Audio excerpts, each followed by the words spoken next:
lagi. Shalom Explosion Generation. Saya yakin dan percaya teman-teman di rumah yang sedang menonton kita pada saat malam hari ini ibadah kita ya, mengalami sukacita ya pada Tuhan. Dan minggu lalu kemarin kita sudah bahas tentang toxic relationship nih teman-teman. Jadi di hari ini kita kedatangan pembicara yang baru, yang fresh, yang bakal menghibur teman-teman semua dan bakal memberikan sesuatu yang baru mengenai sosial media. Nah, tema kita kan sosial media effect nih teman-teman. Tapi sebelum kita masuk ke sosial media effect-nya, alangkah lebih baiknya kita mengetahui siapa sih pembicara kita pada saat malam hari ini. Boleh diperkenalkan, namanya siapa? Oke, shalom semuanya. Oke, shalom. Namaku Justin Sutiono. Sekarang umurku 20-an. Wah, 20 ya. 20 something gak usah disebutin lah ya 20 belakang. something. Oke, 20 something berarti ada komanya dong. Iya. Gak usah ditanya ya teman-temannya, itu sensitif. Gak usah ditanya. Oke. By the way, aku alumni dari Pelita Betel SD di sini loh. Oke, di sini. Dan ya aku melanjutkan SMP dan SMA aku di Bandung. Setelah itu aku melanjutkan kuliah. Oh, sebelumnya aku belajar bahasa dulu 1 tahun di Shanghai, China. Oh, di sana kan. Ya, terus aku melanjutkan S1 di sana selama 4 tahun dan Juli kemarin 2019 aku baru pulang. Oke, untuk menetap Juli di sini. 2019. Oke. Jadi kalau misalnya teman-teman di luar bertemu dengan kakak Justin, bisa saling tegur sapa ya. Jangan dicopet ya, tegur sapa, jangan dicopet. Tegur sapa. Jadi teman-teman semua yang ada di rumah, kalau misalnya bertemu bisa tegur sapa ya. Jadi supaya kita lebih mendalam mengenai sosial media, saya pengen nanya nih sama Justin nih. Oke, boleh. Semua orang kayaknya pakai sosial media, apalagi anak muda. Iya, pasti ya. Pasti punya satu. Pasti punya minimal satu. Tapi sekarang kebanyakan juga ada beberapa orang yang satu handphone aplikasinya bisa banyak. Entah apapun itu saya tidak mengerti. Tapi menurut Justin sendiri, sosial media itu seperti apa sih? Oke, sebelumnya aku mau jelasin dulu ya. Sosial media itu apa sih sebenarnya? Sosial media itu adalah media online di mana para penggunanya itu bisa saling berpartisipasi, bisa saling berbagi dan menciptakan suatu konten. Oke. Entah itu di blog, entah itu di jejaring sosial atau masih banyak lagi. Ya gitu. Sosial media untuk definisinya ya. Oke. Menurut Justin tadi sosial media adalah suatu tempat di mana kita bisa saling bertemu kepada orang-orang yang mungkin sudah lama kita tidak bertemu, mungkin teman SD, teman TK, atau teman SMP. Dan ketika kita tidak bertemu di sosial media, kita bisa berjumpa dengan teman-teman kita.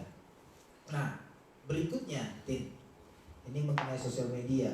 Sebelum kita masuk ke pertanyaan-pertanyaan yang sudah diutarakan oleh beberapa teman-teman, Justin ada hal nggak yang mau disampaikan dulu? Ada materi apa yang mau disampaikan untuk teman-teman di rumah juga paham sosial media effect yang kita bahas pada saat malam hari ini? Boleh silakan. Oke, sebelumnya kita mau lihat dulu faktanya tentang sosial media. Mungkin slide-nya boleh ditampilkan. Oke, di bulan Februari tahun 2019 itu ada 3,2 miliar pengguna media sosial di seluruh dunia. Which is itu 46% dari populasi dunia. Wow, seberpengaruh apa itu terhadap kehidupan setiap manusia sampai sebanyak ini datanya ya. Oke, next slide. Ya, Indonesia berada di peringkat kelima pengguna sosial media terbanyak. Wow, peringkat kelima ya. Ya, banyak banget ya berarti. Ini antara peringkat kelima atau mereka gabut atau bagaimana? Kita nggak tahu ya. Jadi kita akan simak lagi pembahasan. Silakan. Iya, oke. Sebelum masuk lebih dalam lagi, coba aku mau sama-sama kita semua yang ada di tempat ini, yang ada di rumah, kita boleh mikir sama-sama ya. Aku mau nanya, sebenarnya menurut kalian ya, sosial media itu bener nggak sih? Menurut kalian sosial media itu sesuai nggak sih sama firman Tuhan? Coba kalau menurut kau Ben apa nih? Benar nggak? Oke, sebelum saya jawab teman-teman boleh komen tuh di bawah Oke, ya. boleh Di ya, Instagram, komen dulu. di Facebook, boleh komen. nggak bener bang, nggak bener. Ya udah santai aja, gak usah ngegas. Tapi tulis aja bener dan tidak benar. Tulis aja di komennya supaya kita bisa tektokan.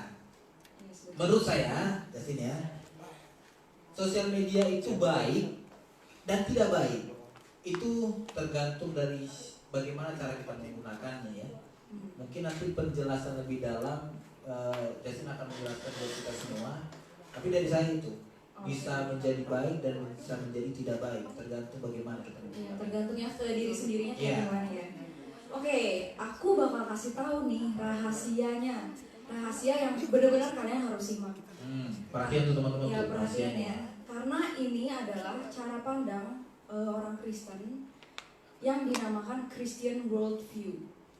Di mana kalau orang Kristen itu gimana sih caranya kita tahu kita menentukan hal itu benar atau salah?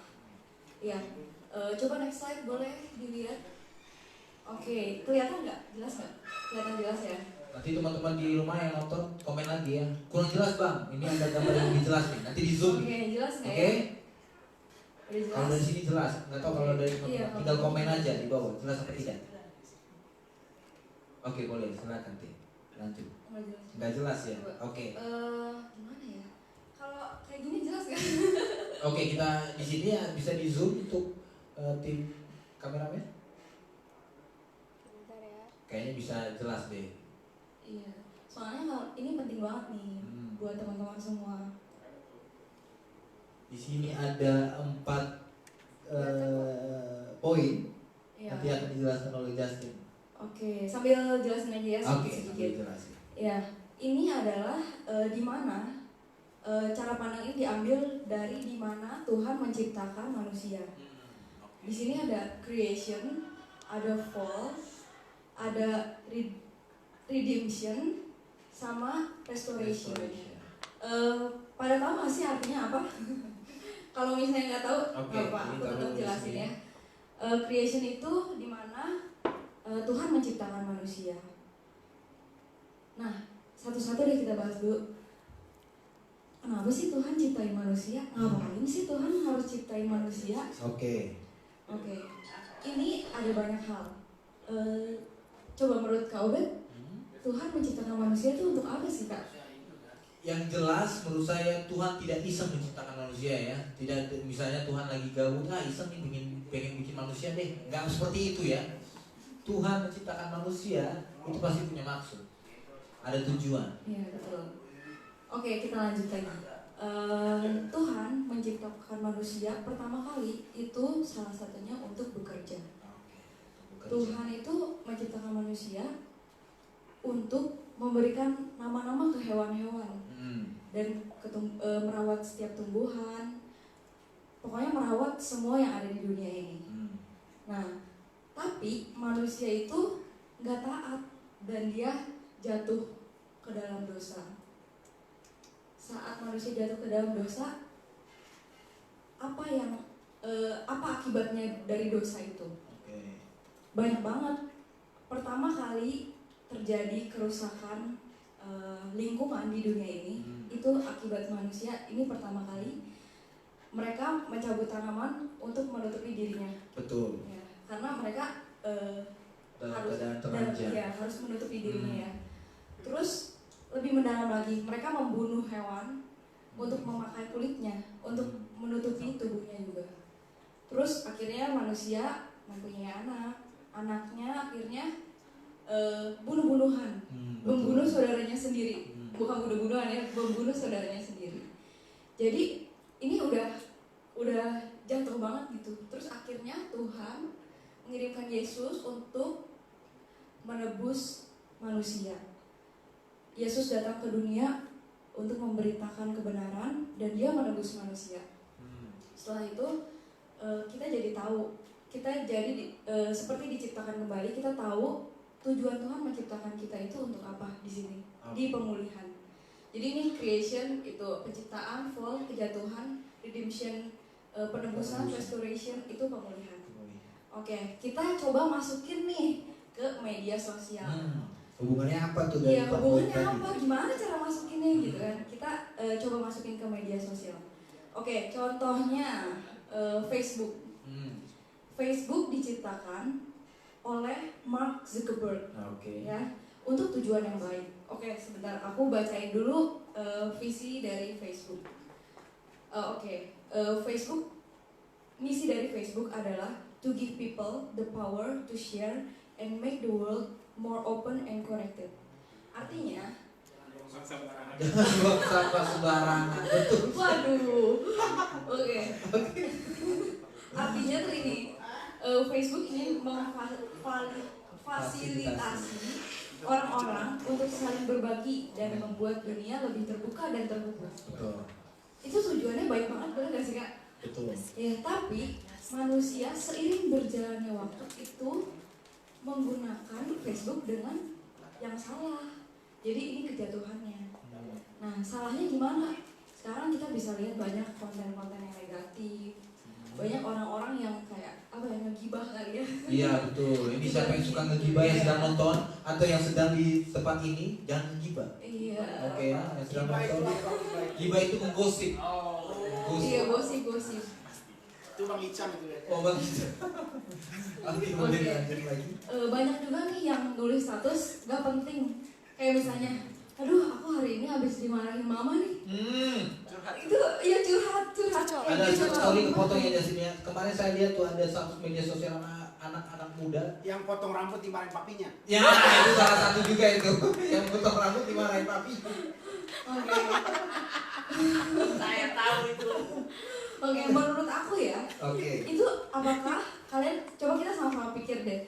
Apakah dengan kita ngepost hal itu bisa menjadi dampak yang positif bagi yang bacanya? Betul. Ya, menurut aku itu hal yang gak perlu lah diposting, ngapain gitu. Kalau cuma isinya ngegosip terus bikin status yang gak penting gitu ya. Nah, di Redemption ini kita bisa turunin jadi oke, sekarang kita udah tahu nih positif dan negatifnya. Positifnya Facebook itu pasti yang sesuai dengan tujuannya ya, yang visi di awal. Dia menciptakan untuk kita biar bisa ketemu sama banyak orang, biar kita bisa terkoneksi lagi dengan orang-orang yang udah lama banget nggak ketemu. Betul. Nah terus di Redemption ini kita tahu nih mana yang salah, mana yang benar. Nah kita sebagai orang Kristen gimana menyikapi setiap kenegatifan dan positif yang ada di sosial media? Kita harus kita tahu ya, kita punya firman Tuhan yang selalu mengajarkan kita, yang kita tahu sekarang kebaikan dan keburukannya. Apakah kita mau tetap kayak biarin ngegosip asik gitu, daripada ngasih motivasi gitu? Iya, penting banget. Iya. Gak didengarin juga. Cuman gosip lebih penting kan? Biasanya seperti itu. Nah, apakah itu mencerminkan kalau orang Kristen itu seperti itu? Ya, di restoration kita, aku ngerti lah, kita semua nggak mungkin besok langsung berubah 100%, langsung kayak tiap hari ngepost yang motivasi terus, tapi dalam hati pasti aduh pengen curhat atau apa gitu mungkin ya. Menurut aku nggak apa-apa pelan-pelan berubahnya, tapi semakin lama semakin berubah, semakin lama semakin menjadi baik. Kayak gitu sih. Oke. Jadi di antara 4 poin ini bahwa manusia diciptakan itu baik adanya, tapi karena kejatuhannya membuat dia berdosa dan juga seperti yang Justin jelaskan tadi mengalami penebusan dan mengalami pemulihan. Begitu juga dengan sosial media teman-teman. Jadi bagaimana sosial media itu bisa kita pandang baik, bukan sosial medianya yang jahat, tetapi si penggunanya menggunakan media sosial supaya media sosial terlihat jahat, padahal tidak. Itu penjelasan yang cukup menarik. Jadi teman-teman di rumah sudah mulai memahami ya. Kalau misalnya tidak paham, boleh tinggalkan di kolom komentar untuk menanyakan kembali perihal sosial media ini. Oke, Justin, untuk kita masuk lebih dalam nih. Kan judulnya Social Media Effect. Mengenai sosial media kita sudah bahas tadi. Mungkin teman-teman di rumah sudah kepada eksekusi ya, bukan mengalami menerima teori lagi, tetapi eksekusi, yaitu memiliki media sosial itu sendiri.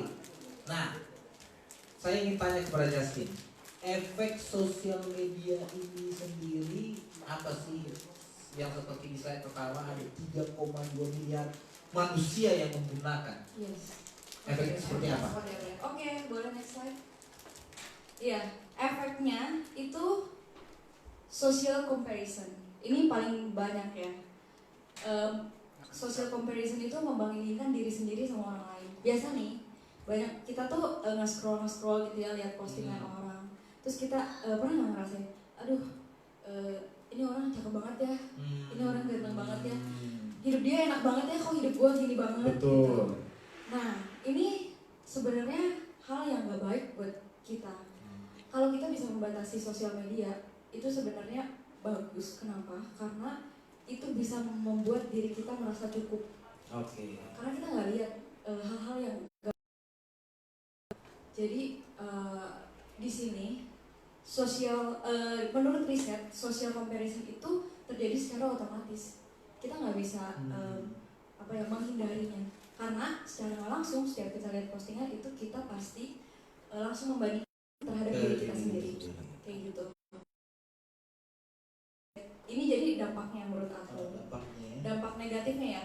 Nah, untuk positifnya, buat aku sendiri, wah banyak banget sih. Apa itu contohnya? Banyak banget. Kayak misalnya gini, kita udah pasti dari SD, SMP ganti-ganti nomor HP, terus udah nggak kontekan lagi lah pasti sama teman-teman yang udah lama nggak ketemu gitu kan. Betul. Kita nggak tahu kontak mereka dari mana. Tapi di sosial media ini kita bisa ketemu lagi, kita bisa terkoneksi lagi. Mungkin yang SD-nya ya cuma cekak-cekikan doang, tapi pas udah kuliah, udah lulus dia kerjanya apa, nah ada koneksi lagi. Mungkin ada sesuatu yang kayak oke, bisa jadi bisnis bareng kan, atau bisa ketemu lagi untuk bangun relasi lagi. Karena yang utama itu sosial media itu sebenarnya buat bangun network. Betul. Ya. Sekarang kalau misalnya kita nih jualan, kita udah punya produk yang bagus banget, kita udah punya semuanya yang bagus, tapi kita nggak punya network, kita nggak punya yang belinya. Forward gitu ya kan? Iya, betul sekali. Jadi sia-sia kalau kayak gitu. Nah makanya kita harus menggunakan sosial media ini dengan yang benar gitu, dengan penggunaan yang benar. Jangan disalahgunakan dengan hal-hal yang aneh gitu ya. Bisa dikatakan cara menggunakan sosial media itu dengan bijak. Ya, betul. Kita memposting sesuatu, pastikan itu datanya akurat, datanya itu betul-betul kuat supaya kita tidak menyebarkan isu-isu yang tidak benar atau hoax yang mengakibatkan kepecahan. Oke, ada lagi. Next slide. Kita tolong next slide-nya. Oke. Gimana sih cara mengurangi untuk kita tuh membandingkan diri kita sendiri sama orang lain? Nah ini kuncinya, self knowledge is a must. Jadi salah satu penyebab kenapa membandingkan diri sendiri itu karena kita gak yakin sama diri kita sendiri. Gitu. Jadi kita harus perbanyak baca, entah nonton hal-hal yang positif. Kita cari diri kita tuh seperti apa agar kita tuh kuat dan nggak tergoncangkan dengan hal-hal yang ada di sosial media.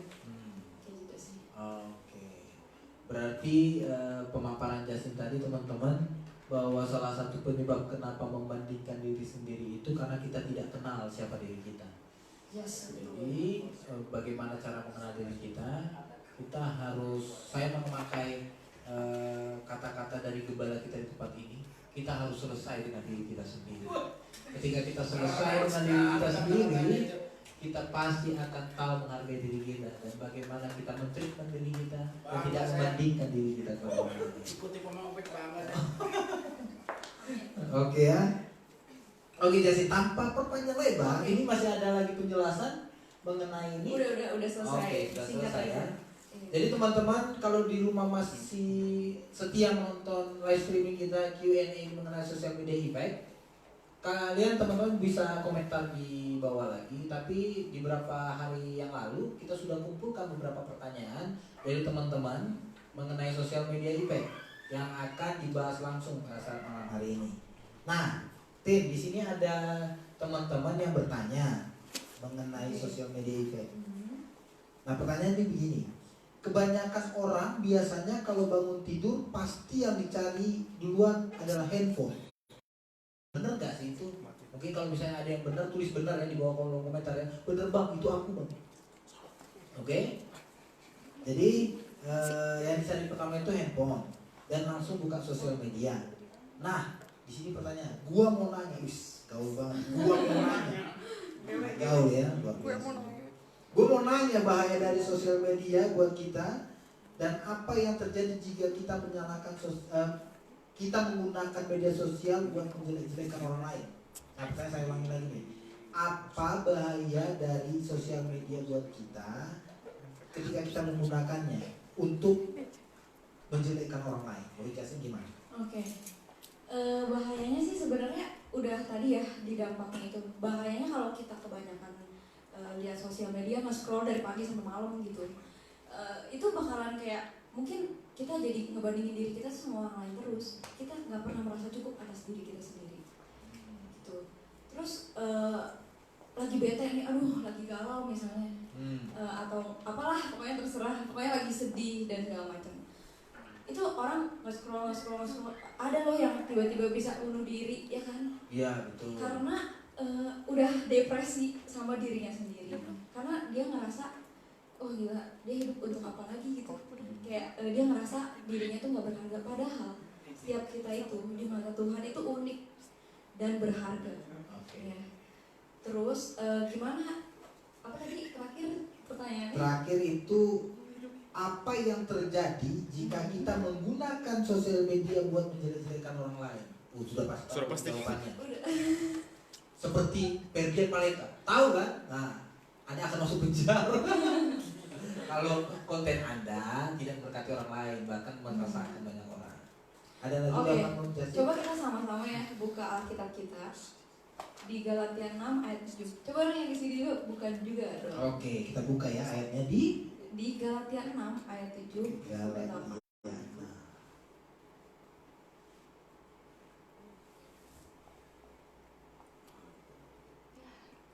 Udah? Galatia 6 ayat 7 sampai 8. Oke, Kak, udah baca nggak Kak? Galatia 6 ayat 7 sampai 8. Sampai yang ke-8. Begini firman Tuhan, jangan sesat, Allah tidak membiarkan dirinya dipermainkan. Apa yang ditabur orang, itu juga yang akan dituainya. Sebab barang siapa menabur dalam dagingnya, ia akan menuai kebinasaan dari dagingnya. Tetapi barang siapa menabur dalam roh, ia akan menuai hidup yang kekal dari roh itu. Nah, dari sini kita dari saya nih ya Kak, kita bisa tahu sekarang kalau kita ngejelek-jelekin orang, apakah kita menabur hal yang baik? Sangat tidak ya. Jadi ya udah tahu menjelek-jelekan negatif, ngapain kita harus menjelek-jelekin orang gitu. Jadi bijaklah untuk memakai sosial media ini biar gak jadi batu sandungan buat orang yang melihatnya. Oke. Jadi teman-teman udah paham ya bahwa bijak untuk menggunakan sosial itu sangat penting. Bagaimana konten atau postingan kita, apakah meresahkan atau malah memberkati banyak orang. Nah, di sini kan pertanyaan gini, Tim. Kalau bangun tidur pasti yang dicari itu handphone duluan.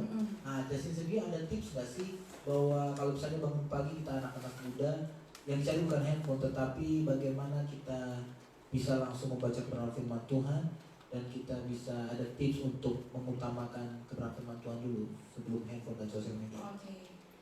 Biasanya nih HP itu pasti nggak akan lupa. Dia selalu ada di sebelah kita gitu gak sih? Nah, jadi tips dari aku yang aku pakai juga sih sebenarnya. Jadi gini, aku tuh pakai aplikasi. Oh, aplikasi? Iya, aplikasi buat renungan.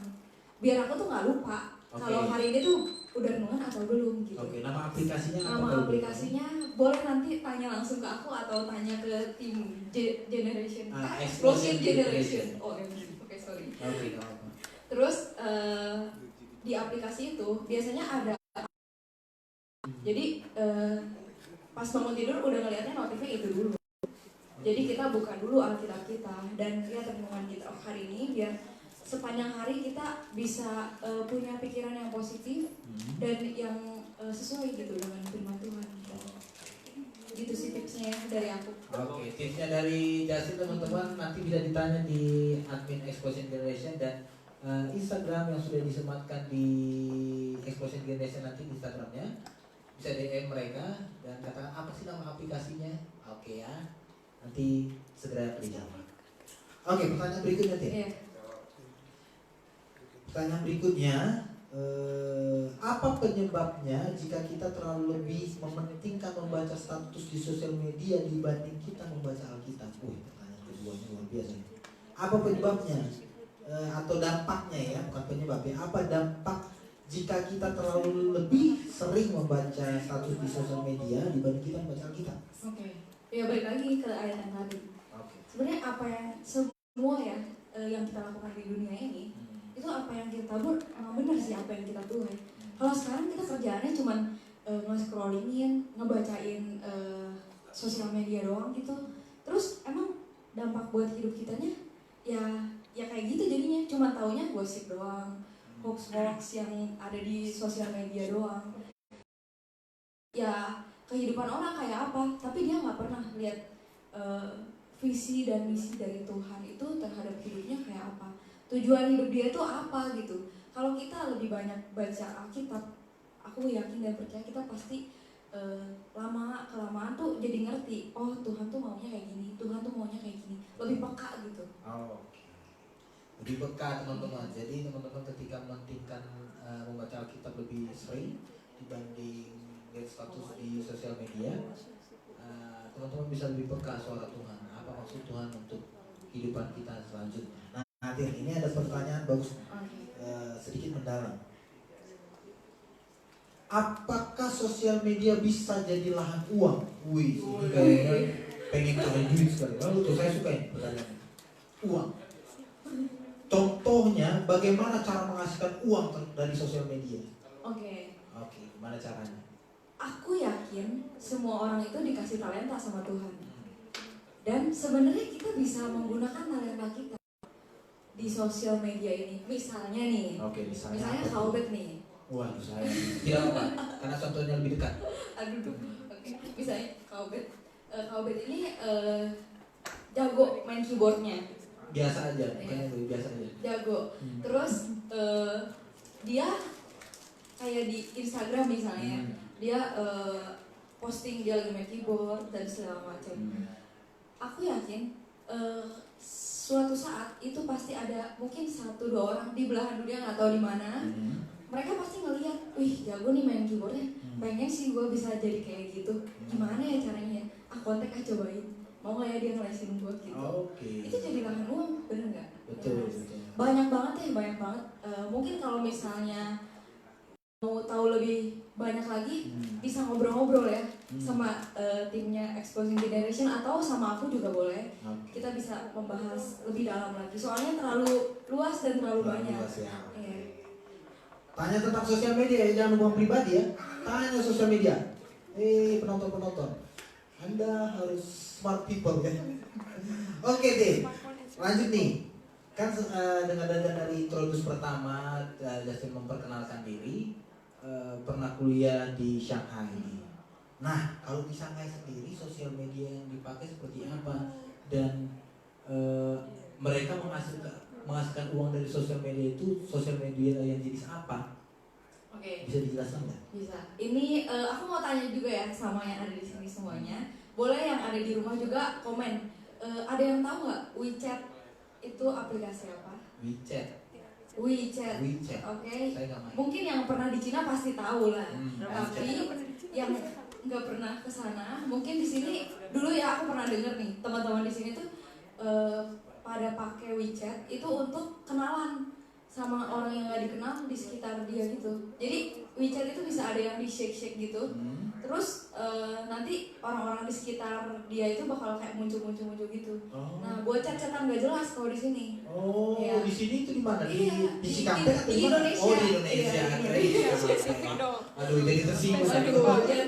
Di Indonesia ya. Iya, di Indonesia. Nah, terus waktu di China itu sosial media kita dibatasi. Gitu. Ya, kita diblok dari Google, YouTube, IG, Facebook, semua kita diblok. Jadi kita cuma bisa pakai sosial media lokal doang. Ya, itu salah satunya WeChat. Jadi tapi canggih banget nih WeChat. WeChat itu kayak WhatsApp disatuin sama OVO, GoPay, Grab, sama Tokped, semuanya kayak disatuin gitu. Semua aplikasi yang di Indonesia nih jadi satu di WeChat. Jadi kayak mau bayar listrik kita bisa dari WeChat, mau presentasi kita bisa dari WeChat. Mau jadi di sana tuh ada sepeda elektrik gitu ya, sepeda yang mau di scan barcode itu baru bisa membuka. Itu juga bisa di scan dari WeChat. Terus kita mau beli tiket kereta, pesawat bisa dari WeChat. Kita mau bayar apapun bisa dari WeChat karena itu ada e-money-nya juga. Jadi kita tinggal scan. Kita udah banyaknya sih cashless gitu. Jadi kayak beli apa scan. Nah itu tuh biasanya suka bikin kita jadi nggak kontrol uang kita. Tiba-tiba ngeliat ke bank, oh gila udah tinggal segini lagi gitu. Nah tapi dari situ sih belajar juga untuk kayak oke, coba dikontrol uangnya, jangan sampai tiba-tiba hilang kemana nggak tahu gitu. Ya itu salah satu sosial media yang cukup berpengaruh di China. Ada satu lagi nih, aku tuh bisa juga waktu itu jualan di WeChat. Gimana caranya? Waktu itu aku jualan ya? Iya jualan. Mencari uang bisa ya. Nah ini diperhatiin teman-teman nih yang mau cari uang pengen dapat uang jajan lebih dari sosial media ini. Ya, tapi ya ini kan beda ya. Ini di WeChat. Di WeChat itu aku biasanya kita share-share gitu. Karena di China itu makanan Indo mahal. Jadi aku tuh bikin sendiri, terus aku post. Udah gitu aku bikin open PO gitu. Dan itu ternyata banyak banget yang pesan. Peminatnya. Kayak kita sampai diminta, bikin catering dong. Seminggu sekali gitu. Kayak menunya ganti-ganti. Wah kita sampai kayak bikin. Wah tapi pas bikin ternyata lumayan banget. Antusias mereka membeli ya. Sampai bisa 50 box gitu. Kayak buat kita seneng banget ya, kayak wah seru nih, jadi ada kegiatan baru yang positif kayak gitu. Jadi aku juga kadang suka ajakin teman-teman untuk kayak ayo kita masak bareng ya, coba bantuin gitu. Kayak gitu sih. Jadi sebenarnya sosial media itu sangat baik banget kalau kita menggunakannya secara baik juga. Jadi teman-teman, sosial media sebenarnya bisa dijadikan uang, tapi bagaimana cara kita menggunakannya saja. Misalnya teman-teman punya talenta seperti yang Yasin bilang tadi, talenta apapun itu, mau bermain musik, mau bisa masak, melukis, bahkan teman-teman dancer sekalipun, posting saja. Siapa tahu nanti di luar sana ada yang berminat dan tertarik dengan apa yang teman-teman posting atau karya teman-teman posting di sosial media apapun itu, di Facebook, Instagram, atau Twitter yang sering digunakan di Indonesia. Nah, berikutnya nih Teh. Pertanyaan, bukan pertanyaan sih, tapi lebih ke bagaimana Justin bisa memberikan statement kepada teman-teman di rumah yang sedang nonton untuk tentang sosial media ini terutama. Nah, ada statement terakhir nggak, maksudnya untuk memberkati teman-teman mengenai sosial media? Teman-teman semuanya yang di rumah, tolong diperhatikan dan didengarkan baik-baik. Itu teman-teman. Nggak semua video itu harus kita tonton. Nggak semua film harus kita tahu itu filmnya isinya bagaimana. Nggak perlu semuanya kita tahu. Nggak semua postingan harus kita baca. Nggak semua account itu harus kita follow. Nggak semua postingan yang menurut kalian itu membuat diri kalian negatif, gak perlu dibaca. Sebelum ditutup, aku mau kita sama-sama baca satu ayat lagi. Kita baca satu ayat lagi. Itu benar bantuan. Kita baca di Matius 7 ayat 16 dan 17. Matius 7 ayat 16 dan 17. Aku bacain ya. Matius 7 ayat 16. Dari buahnya lah kamu akan mengenal mereka. Dapatkah orang memetik buah anggur dari semang duri atau buah ara dari rumput duri? Demikianlah setiap pohon yang baik menghasilkan buah yang baik, sedang pohon yang tidak baik menghasilkan buah yang tidak baik. Aku kembalikan pertanyaannya kepada kita semua. Kita mau punya buah yang baik atau mau punya buah yang tidak baik? Kalau kita mau punya buah yang baik, so bijak-bijaklah dari sekarang untuk memilih informasi yang akan masuk ke dalam diri kita, biar berpengaruhnya itu menjadi baik dan kita boleh berbuah yang baik juga. Gitu. Jadi teman-teman, tidak semua statement terakhir itu bagus sekali. Tidak semua film kita harus tonton, tidak semua sosial media harus kita follow, tidak semua tulisan atau caption atau postingan seseorang kita harus baca. Jadi kita harus pilih filter untuk kita bisa mana yang kita konsumsi, untuk kita bisa menjadi pribadi-pribadi yang lebih baik. Oke, sekali lagi berikan tepuk tangan buat narasumber kita pada saat Terima kasih buat semuanya. malam hari ini ya. Jangan kapok ya tim untuk diundang kembali biar teman-teman semua yang nonton di rumah diberkati lagi dengan tema-tema yang akan ada. Amin. Oke. Untuk malam hari ini sekian Q&A kita pada saat malam hari ini teman-teman. Kalau teman-teman ada pertanyaan yang tidak bisa, yang belum dijawab atau pengen banget kayaknya ngegantung banget di hati, pengen ditanyakan, silakan komentar di kolom komentar. Kalau enggak DM saja langsung di Explosion Generation dan juga DM narasumber kita bersama hari ini Justin Mustiano. Di follow, di DM saja dan beliau akan balas apa keluhan-keluhan teman-teman. Tapi tanyanya jangan tengah malam. Seorang punya kehidupan ya kan. Tanya itu jam-jam siang. Jangan malam-malam. Apalagi jam 12 kemalam. Oke. Jadi teman-teman, sebelum kita mengakhiri kita akan berdoa. Sebelum itu saya ingin tanya kepada tim, apakah ada yang didoakan? Bisnis doa belum ada ya. Jadi teman-teman kalaupun di rumah masih ada pengen didoakan atau doakan apapun tentang sekolah, tentang pekerjaan, tentang apapun itu boleh di DM atau enggak di komentar di sana. Kalau misalnya malu untuk berkomentar, DM saja. Nanti list-list tersebut kita akan bantu untuk saling mendoakan satu sama lain. Oke, kita mari satu dengan doa. Kita akhiri kita pada saat malam hari. Terima kasih Tuhan buat penyertaan Tuhan hari ini. Betapa baik Tuhan itu untuk kami boleh kembali mengadakan ibadah live streaming pemuda di tempat ini. Kami ucap syukur Tuhan. Kebaikan Tuhan tiada henti-hentinya dalam hidup kami. Dan juga Tuhan Yesus, terima kasih buat hamba-Mu Justin Mustiano yang sudah memberikan waktunya, mempersiapkan materi juga Tuhan untuk memberkati banyak orang melalui live streaming ini. Berkati anak-Mu ini Tuhan, berkati, berikan hikmat, marifat, visi yang daripada Tuhan, supaya melalui dia agenda Tuhan bahkan rencana Tuhan terselesaikan di muka bumi ini. Diserahkan juga ke dalam tangan-Mu yang terus Bapa, setiap anak-anak Tuhan yang sudah melayani tempat ini.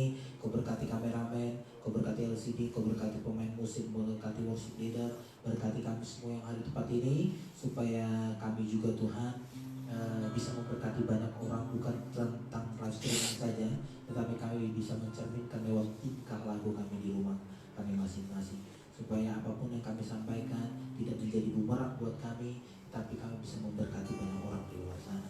Kami serahkan semua dalam tangan Bapa, dan sebentar kami akan pulang. Dibungkus kami di perjalanan, bahkan kami di rumah kami masing-masing juga yang melayani hari ini, bahkan yang sedang menonton live streaming kami pada saat malam hari ini. Berkati mereka semua Tuhan, pagari dengan mereka surga-Mu. Kami patahkan segala kuasa kegelapan yang mengacau kebalokan rumah mereka, seisi rumah mereka yang kami patahkan dalam nama Yesus. Biar juga Tuhan Yesus untuk di minggu-minggu yang akan datang kami bisa menikmati kembali ibadah youth live streaming ini. Dan juga Tuhan kami berdoa untuk bangsa kami Indonesia, untuk pandemi yang semakin hari kami lihat tingkat kesembuhan semakin tinggi dibanding kematian. Kami kena percaya Tuhan terus berperkara buat Indonesia. Kami serahkan semua dalam tangan-Mu. Berkati juga Pak Presiden kami Jokowi dan Ma'ruf Amin. Kau berkati Pak Jokowi dan Pak Ma'ruf Amin ini, Tuhan berikan kekuatan ekstra terhadap beliau supaya mereka dapat